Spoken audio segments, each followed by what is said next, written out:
Hallelujah. A very beautiful good morning. Praise Lord. Welcome to Mahanaim TV. Welcome in the matchless and the most beautiful name of our Lord Jesus Christ. धन्यवाद करते हैं हम परमेश्वर का आपके लिए कि परमेश्वर आपको बरकत दे रहा है। इन दिनों में परमेश्वर मुझे और आपको संभाल रहा है। वो ना कभी हमें छोड़ता है और वो ना कभी हमें त्यागता है, क्योंकि वो हमसे मोहब्बत करता है। हालेलुया। वो मुझसे और आपसे मोहब्बत करता है और इसी मोहब्बत की वजह से वो हर एक दिन मेरे और आपके लिए अपनी दया नहीं करता चला जाता है। His grace becomes new every morning. Why? Because he loves me and he loves you. आमीन। परमेश्वर का धन्यवाद हो। आज के इस दिन में एक बार फिर से जब मैं और आप परमेश्वर के वचन को सुनने वाले हैं, मैं विश्वास करता हूं कि परमेश्वर हमेशा की तरह आज भी मुझे और आपको बरकत देगा। बाइबल में कुछ बातें लिखी हैं। बाइबल में परमेश्वर ने कहा, यीशु मसीह ने कहा, मैं तो इसलिए आया कि तुम जीवन पाओ, वरन बहुतायत का जीवन पाओ। I have come to this world so that you may have life and that you may have life in abundance. परमेश्वर का वचन तो यह भी कहता है कि उसके विचार मेरे लिए और आपके लिए हमारी हानि के नहीं वरन हमारे लाभ ही के हैं, और अंत में वो हमारी इच्छा को पूरा करेगा। ये बातें सुनने में बहुत अच्छी लगती हैं, वरन ये बातें अच्छी हैं भी। इन बातों को सुनकर बरकत मिलती है। इन बातों को पढ़ के आंखों को अच्छा लगता है, दिमाग में ठंडक पहुंचती है। ये बातें जो परमेश्वर के वचन में लिखी हैं हमारे मुश्किल समय में हमारा सहारा बन जाती हैं। ऐसा लगता है कोई हमें उठा के, कोई हमें गुदगुदा के कह रहा है, खुश हो जाओ क्योंकि परमेश्वर तुम्हारे साथ है, परमेश्वर तुम्हारी ओर है। लेकिन मैं आपका ध्यान इन बातों के ऊपर रखते हुए एक जगह और लेके जाना मांगता हूं। वो बातें जो जरूरी हैं, वो बातें जो मुझे और आपको करने की आवश्यकता है, ताकि ये वायदे जो परमेश्वर ने बाइबल में मेरे और आपके लिए लिखे हैं वो मेरे और आपके जीवन में पूरा हो सके। ये बातें जो मैंने अभी आपको बोली, ये बातें पूरी तो होंगी, लेकिन इनको करने का, इनको पाने का एक तरीका है। There is a way that we can get a life of abundance, that God will fulfil the desires of our hearts. This will happen. Trust me, people, this will happen. But there is something that you and I need to do. I need to do it and you need to do it as well as individuals. The word of God speaks to us as individuals. मुझसे और आपसे व्यक्तिगत रूप से परमेश्वर का वचन बातचीत करता है। मेरे साथ में अगर आप परमेश्वर का वचन निकालें, please turn with me to Hebrews, इब्रानियों उसका 12वां अध्याय, Hebrews chapter 12 and verse 1। सुनिए वो वायदे जो परमेश्वर ने करे हैं वो कैसे और कब पूरे होंगे मेरे और आपके जीवन में। The Bible says, Hebrews chapter 12 and verse 1, therefore, since we are surrounded by so great a cloud of witnesses, let us also lay aside every weight and sin which so easily entangles, and let us run with endurance the race that is set before us। Hindi में लिखा है, इस कारण जबकि गवाहों का ऐसा बड़ा बादल हमको घेरे हुए हैं, तो आओ हर एक रोकने वाली वस्तु और उलझाने वाले पाप को दूर करके वह दौड़ जिसमें हमें दौड़ना है, धीरज से दौड़ें। मैं आपका ध्यान इस वर्ष में लेके जाना मांगता हूं, और इस वर्ष के 3 भाग हैं, लेकिन वो 2 भाग जो बहुत जरूरी हैं मेरे और आपके लिए, वो ये हैं, हर एक रोकने वाली वस्तु और हर एक उलझाने वाला पाप। ये 2 चीजें हैं। ये 2 चीजें अलग अलग नहीं है। They are found in the same verse. Both these things are equally important. You cannot say one is more important than the other. अगर एक को पूरा कर दिया, दूसरे को पूरा करने में सक्षम नहीं भी हो पाए तो कोई फर्क नहीं पड़ता, या दूसरे को पूरा कर दिया और पहले को पूरा करने में सक्षम नहीं हो पाए तो कोई फर्क नहीं पड़ता। नहीं, ऐसा नहीं है, फर्क पड़ता है। आपकी बरकत के आने में फर्क पड़ता है, परमेश्वर के वायदों को पूरा होने में आपके जीवन में फर्क पड़ता है। ये बातें जो परमेश्वर ने लिखी हैं, ये वर्ड ऑफ कॉशन है, ये चेतावनी के वचन हैं जो परमेश्वर ने मुझे और आपको दिए हैं कि रोकने वाली वस्तुएं, उलझाने वाले पापों को मैंने और आपने दूर करना है। परमेश्वर आके मेरे रोकने वाली वस्तुओं को मुझसे दूर नहीं करेगा। जो पाप मुझे उलझा सकते हैं उनको परमेश्वर दूर नहीं करेगा। उसने अपना वचन दिया है, पवित्र आत्मा मेरे दिल में रखा गया है, और पवित्र आत्मा की सहायता के साथ में और परमेश्वर के वचन के साथ में मुझे रोकने वाली वस्तुओं को और उलझाने वाले पापों को दूर करना है, अपने जीवन से हटाना है। सुनिए, सबसे पहली बात, रोकने वाली वस्तु, ये रोकने वाली वस्तुएं होती क्या है? ये रोकने वाली वस्तुएं इतनी इंपॉर्टेंट कैसे हो गई कि मेरी दौड़ को रोक सकती हैं? ये रोकने वाली वस्तु, इसी वर्ष का पहला भाग कहता है, इस कारण जबकि गवाहों का ऐसा बड़ा बादल हमको घेरे हुए है। इसका मतलब यह है, there is a testimony which is surrounding me. There is a testimony which is hovering over me. It is a cloud of testimonies.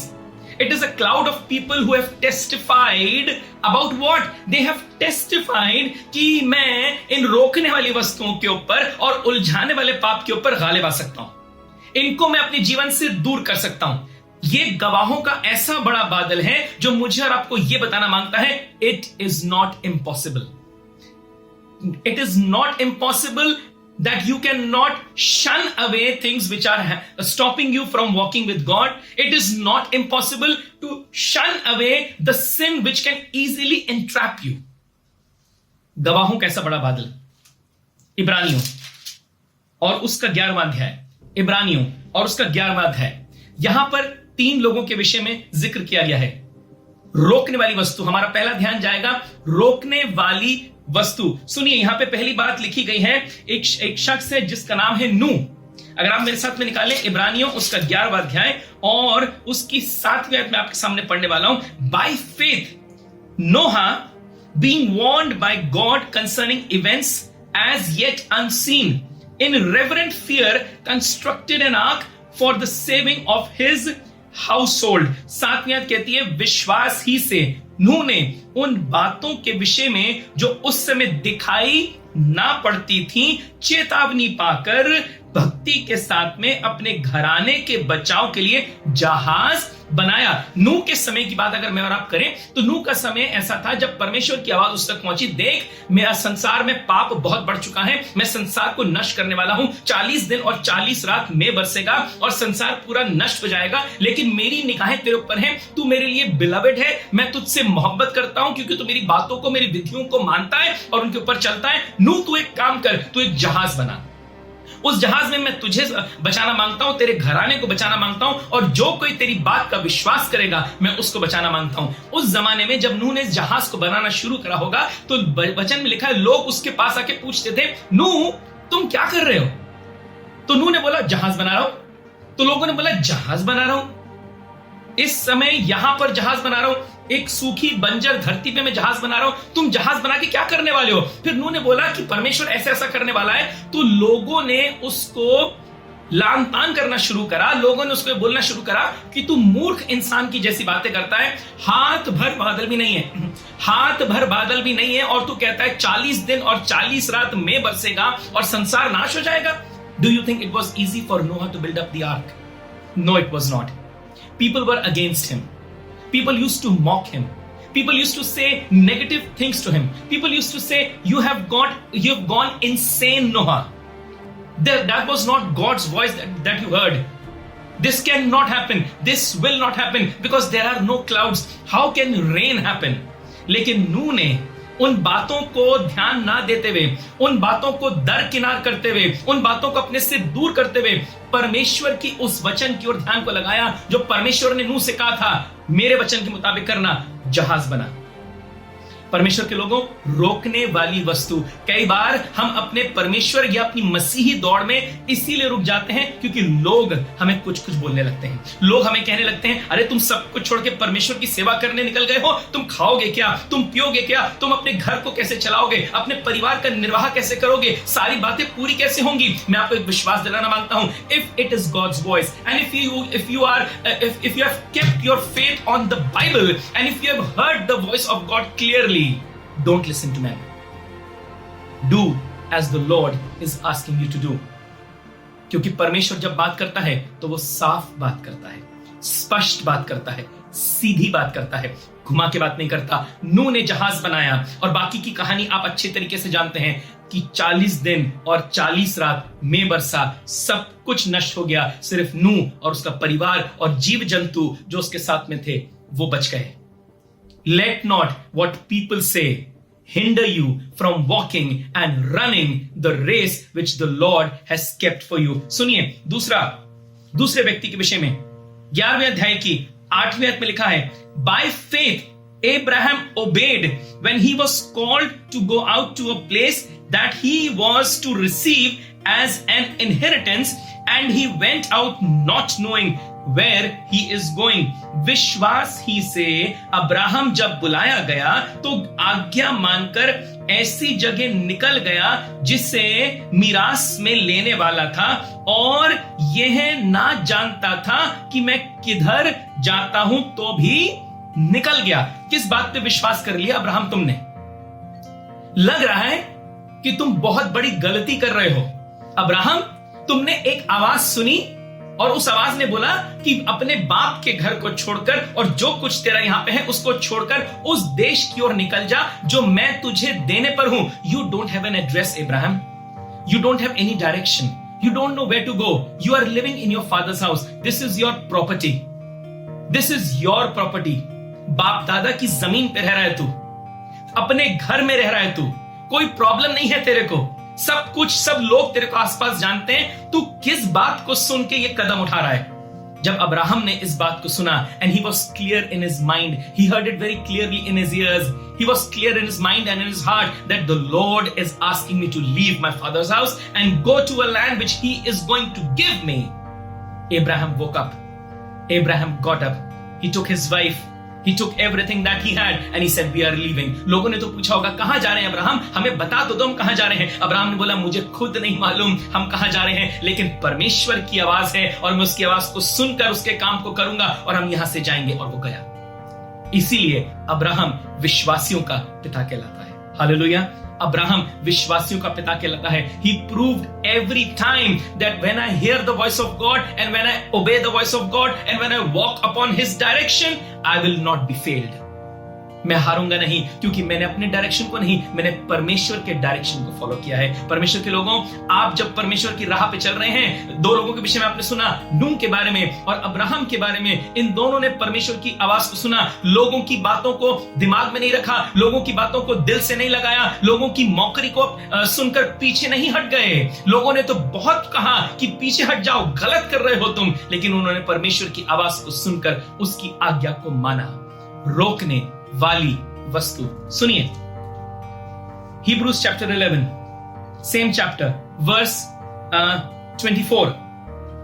By faith, Moses, when he was grown up, refused to be called the son of Pharaoh's daughter, choosing rather to be mistreated with the people of God than to enjoy the fleeting pleasures of sin. He considered the reproach of Christ greater wealth than the treasures of Egypt, for he was looking to the reward. Hallelujah. विश्वास ही से मूसा ने सयाना होकर फिरौन की बेटी का पुत्र कहलाने से इनकार किया, इसलिए कि उसे पाप में थोड़े दिन के सुख भोगने से परमेश्वर के लोगों के साथ दुख भोगना अधिक उत्तम लगा। उसने मसीह के कारण निंदित होने को मिस्र के भंडार से बड़ा धन समझा, क्योंकि उसकी आंखें फल पाने की ओर लगी थी। मूसा, तुम क्या कर रहे हो? तुम फिरौन की बेटी के बेटे हो। You have all the riches that are there in Pharaoh's house. Why? Because you are the son of Pharaoh's daughter. तू क्या कर रहा है? तू मिस्र के धन को छोड़ के जा रहा है, तू मालूस बाप को छोड़ के जा रहा है, तू एक ऐश और आराम की जिंदगी को छोड़ के जा रहा है। मूसा ने जब इन बातों को सुना होगा, जब इस डिसीजन को ले रहा होगा, बहुत से लोगों ने शायद आके उसको काउंसिल किया होगा, लेकिन मूसा ने जब वो सयाना हो गया, जब वो परमेश्वर की बातों को समझने लगा, उसने लोगों की बातों की चिंता नहीं करी। उसने ये नहीं चिंता करी मेरे साथ में इस काम को करने के कॉन्सिक्वेंसेस क्या होंगे। उसने अपने ध्यान को परमेश्वर की ओर लगाया, परमेश्वर की बातों की ओर लगाया, परमेश्वर के वचन की ओर लगाया, क्योंकि परमेश्वर ने मूसा के लिए अच्छी बातों को रखा था। And Moses was not looking at the treasures of Egypt, Moses was looking at what God had asked him to do. Hallelujah. एक बात कही जाती है हिंदी में, कुछ तो लोग कहेंगे, लोगों का काम है कहना। अब मेरे और आपके ऊपर डिपेंड करता है कि हम लोगों की बातों को इतना तवज्जो दें, लोगों की बातों को इतना मान जाएं कि हम परमेश्वर की कही हुई बातों को, परमेश्वर के वचनों को जो उसने मेरे और आपके लिए कहे हैं, उन बातों को एक तरफ रख के लोगों के अकॉर्डिंग अपने जीवन को बिताना शुरू करें। लेकिन वचन कहता है मुझे और आपको परमेश्वर के वचन के अकॉर्डिंग अपने जीवन को बिताना है। हालेलुया। उस दौड़ को दौड़ना है। रोकने वाली वस्तु, लोग हमें रोकते हैं, बातें हमें रोकती हैं, सर्कमस्टांसेस हमें रोकते हैं, कई बार हमें जॉब रोकने लग जाती है, कई बार ऐसी बातें हमें रोकती हैं जिनका हम कुछ कर नहीं पाते। ऐसा कुछ नहीं कि आप कर नहीं सकते। गवाहों का ऐसा बड़ा बादल ये मुझे बताता है, गवाहों का ऐसा बड़ा बादल आपको ये बताता है कि अगर आप परमेश्वर के लिए और अगर मैं परमेश्वर के लिए कुछ करना मांगता हूं तो ये असंभव नहीं है। This is possible, it can be achieved and it can be done. रोकने वाली वस्तु। दूसरी बात, हर एक उलझाने वाला पाप, एवरी सिन विच इंटैंगल्स अस इजिली। सुनिए यूसुफ के विषय में। यूसुफ जब पोतीपर के घर में गया तो यूसुफ के ऊपर पोतीपर की बीवी ने गलत निगाहें डाली। लेकिन जब यूसुफ के ऊपर पोतीपर की बीवी ने गलत निगाह डाली और उसको अकेला पाकर उसके पास जाना चाहा, यूसुफ ने अपना कपड़ा, अपने जिस्म का कपड़ा वहीं छोड़ दिया। He left his coat there and he ran away. Joseph, you are in Potiphar's house. He has a name and a fame. He is a well-known personality. He has servants in his house. His wife loves you. She likes you. वो बहुत कुछ उससे पा सकता था, एक अच्छी आराम की जिंदगी बिता सकता था, लेकिन यूसुफ उन सपनों को नहीं भूला था जो परमेश्वर ने उसको दिखाए थे। और यूसुफ जानता था अगर मैंने आज ये कॉम्प्रोमाइज कर लिया, अगर मैं आज अपने चाल चलन में बहक गया और हट गया, तो ये जो पाप द्वार पे खड़ा है, जिसकी लालसा मेरे से है, ये पाप मेरे को अपने में दबोच लेगा। इस पाप में मैं अगर गिर गया तो मेरे वो सपने जो परमेश्वर ने मुझे दिखाए हैं वो पूरे नहीं होंगे। और यूसुफ उन सपनों के ऊपर, क्योंकि वो खुद के नहीं थे, वो परमेश्वर के दिखाए थे, उसने विश्वास करा। और इसका एंड रिजल्ट आप जानते हैं। He became the higher most authority in that land. परमेश्वर के लोगों, अगर आप और मैं परमेश्वर की बात पे टिके रहेंगे और उस उलझाने वाले पाप को, पाप क्या करता है? उलझा देता है। पाप मुझे और आपको उलझा देता है, हमें निकलने का रास्ता नहीं देता, एक ऐसा चक्रव्यूह सा बना देता है, उसके अंदर उलझा के रख देता है कि मैं और आप परमेश्वर की बातों से अपने ध्यान को हटा देते हैं और मेरी और आपकी निगाहें सिर्फ उन बातों पे लग जाती हैं जो संसारिक हैं, ताकि मैं और आप परमेश्वर की बातों से हटकर अपनी शरीर की अभिलाषाओं पे ध्यान लगाएं और शरीर की अभिलाषाओं को पूरा करते करते अपने जीवन को बिता दें और परमेश्वर का कोई काम पूरा ना हो सके। जो दौड़ जिसमें मुझे और आपको दौड़ना है, ये उलझाने वाला पाप मुझे और आपको उलझा कर गिरा देगा। मैं एक बात बताना मांगता हूं परमेश्वर के लोगों, the race of a Christian is a hurdle race. मसीही दौड़ एक हर्डल रेस की तरह होती है।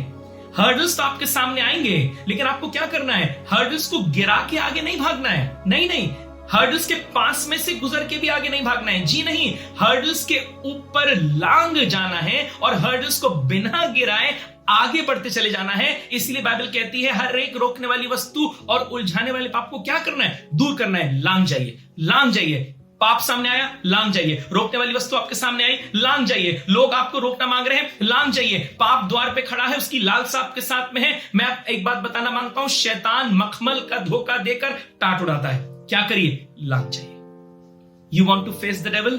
The Bible says, face the devil and he will flee away from you. शैतान का सामना करो, वो तुम्हारे सामने से भाग जाएगा। वो ऐसे ही नहीं भागेगा, आपको सामना करना पड़ेगा। जो मुसीबतें, जो उलझाने वाला पाप वो आपके सामने ला रहा है, उसके सामने जब आप आके खड़े हो रहे हैं तो यीशु मसीह के लहू को पुकारिए। यीशु मसीह का लहू और पवित्र आत्मा की सहायता के साथ में जब आप उसके वचनों को बोलेंगे, शैतान आपके सामने से भाग जाएगा। हालेलुया। वो उलझाने वाला पाप आपको उलझा नहीं पाएगा, परमेश्वर सुलझा देगा। आमीन। परमेश्वर सुलझा देगा। And you will not fall in sin. You will be a saved man. You will be a saved woman. जब यीशु मसीह के पास में वो स्त्री लाएगी जो गुनाह के अंदर पकड़ी गई और यीशु मसीह जमीन पे लिखने लगे, जब ऊपर उठे सारे लोग जा चुके थे, उस स्त्री से यीशु मसीह ने पूछा, क्या किसी ने तेरे के ऊपर इल्जाम नहीं लगाया? उसने कहा नहीं। यीशु मसीह ने कहा, जा, मैं भी तेरे पे इल्जाम नहीं लगाता, मैं तुझे क्षमा करता हूं, लेकिन फिर से पाप मत कर। उलझाने वाला पाप आपको गिराना चाहेगा परमेश्वर के लोगों। दाऊद के विषय में बाइबल कहती है, दाऊद के विषय में बाइबल कहती है, अ man after the heart of God. परमेश्वर के दिल के अनुसार के अनुकूल व्यक्ति। लेकिन दाऊद भी पाप में गिर गया। जब वह अपनी छत पे टहल रहा था, उसने बैशेबा को देखा और उसका दिल उसकी ओर ललचा गया और वो अपने इमोशंस को कंट्रोल नहीं कर पाया। A man after God's own heart, और वो गिर गया। सुनिए, कुछ हुआ जब दाऊद ने जो करना चाहा वो कर दिया। There is something which is written in the Bible. 2 Samuel chapter 11 verse 27 last part. दूसरा सैमुएल 11वां अध्याय 27वीं आयत का आखिरी हिस्सा। But the thing that David had done displeased the Lord. Hindi में लिखा है, परंतु उस काम से जो दाऊद ने किया था यहोवा क्रोधित हुआ। God was not just displeased, but English says it is he was displeased. God was not just displeased, God was angry at what David had done. The sin which easily entangles us. Sin has always wanted and still wants us to come down to a level from where we cannot rise up again. But God wants to save us from falling down. We were fallen, but by the blood of Jesus, now we come and stand upon a rock. Hallelujah. मैं और आप अब चट्टान पे आके खड़े हो गए हैं।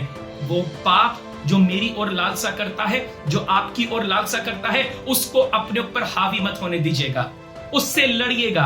आप अकेले नहीं लड़ सकते। परमेश्वर का वचन आपके साथ में है। पवित्र आत्मा आपको दिया गया है। आप सामर्थी हैं। परमेश्वर के लोगों, मैं और आप जयवंत हैं, वरंत जयवंत से भी बढ़कर हैं। मैं आपको एक बात से उत्साहित करूंगा। You have good knowledge of the Bible. Very good. You know the verses in and out. Wonderful. People come to you for knowing the truth about the Bible. Wonderful. They want to listen to the word from you. That is great. This is knowledge. Knowledge of the word of God will not save you from falling into sin or from running your race. Knowledge along with the wisdom of God will help you to obey the word of God and to stand against the enemy. सिर्फ परमेश्वर के वचन का ज्ञान आपको संभालेगा नहीं। परमेश्वर के वचन का ज्ञान और परमेश्वर की ओर से मिली हुई बुद्धि, जब आप बुद्धि के द्वारा परमेश्वर के वचन के ज्ञान को इस्तेमाल करेंगे, when you will use God's wisdom, godly wisdom with godly knowledge will help you win the battle. Hallelujah. अगर आप जीतना मांगते हैं तो आप अकेले नहीं जीत सकते। आपको परमेश्वर के वचन की सहारे की आवश्यकता है। आपको परमेश्वर के सहारे की आवश्यकता है। And you are going to be a winner. Jesus is the author and the finisher of our faith. यीशु मसीह मेरे और आपके विश्वास की शुरुआत है और अंत है। परमेश्वर के लोगों, उसके ऊपर निगाहें लगाइए। गवाहों का ऐसा बड़ा बादल जो ये गवाही देता है कि वो अगर जीत सकते थे, वो अगर इन बातों में से निकल सकते थे, तो मैं और आप भी निकल सकते हैं। Hallelujah. The devil knows our weak spots and he will always try to play upon your weak spots. He will never touch you where you are strong. No, he will not do that. He will touch you where you are most weak and he will want you to fall there. But people of God, take courage, take guard, stand straight, pick up the word of God. परमेश्वर का वचन उठा लीजिए, यीशु मसीह का लहू अपने जिस्म पे लगा लीजिए और शैतान का सामना करिए। वो आपके वीक स्पॉट्स में आपको छूना चाहेगा, परमेश्वर यीशु मसीह का लहू आपको वहां बचाएगा। आप गिरेंगे नहीं, वरन आप सीधे खड़े रहेंगे। आप शैतान का सामना करेंगे, वो जलते हुए तीर तो आपके ऊपर चलाएगा, लेकिन यीशु मसीह का लहू और परमेश्वर के वचन की सामर्थ वो ढाल बन जाएगी कि वो जलते हुए तीर आएंगे तो सही, लेकिन आपको छूने ना पाएंगे। You are a victorious person, people of God, men and women of God. You are victorious. You are more than conquerors. Don't lose hope. Don't lose heart. Keep walking and keep running this race. There are hurdles, but you will not fall down. Hallelujah. You will go over and above every hurdle. May the Lord bless you. आइए अपनी आंखों को बंद करें, दुआ करें। प्यारे परमेश्वर, तेरे शुक्रगुजार हैं कि तूने हमसे बातचीत करी और हमें विश्वास है कि तेरा वचन आज भी जीवित है, आज भी सामर्थी है और हमें हर एक रोकने वाली वस्तु और उलझाने वाले पाप से बचाने की कुव्वत रखता है, ताकि वो दौड़ जो हमें दौड़नी है उसको हम अच्छे से दौड़ते चले जाएं, क्योंकि यीशु मसीह तू हमारे साथ में है। हालेलुया। हम हारने वाले नहीं यीशु मसीह, क्योंकि तू हमारे साथ में है और तू हमें इतनी कुव्वत देगा कि हम शैतान का सामना डट के करने पाएंगे। प्यारे परमेश्वर, ये तेरा वचन है जब तेरे लोगों तक पहुंचा है, तो हम सब इस वचन से बरकत पाएं और इस दौड़ को जो हमें दौड़नी है दृढ़ता के साथ में दौड़ते चले जाएं। सब बातों के लिए धन्यवाद करते हुए इस प्रार्थना को अपने उद्धारकर्ता यीशु मसीह के नाम से मांगते हैं, आमीन। God bless you, people of God. Have a beautiful, a blessed week ahead. We will meet you again on Wednesday at 7 p.m. in Midweek Refuel. And I believe that the Lord is blessing you and the Lord will bless you through his songs and through the word of encouragement. May the Lord bless you.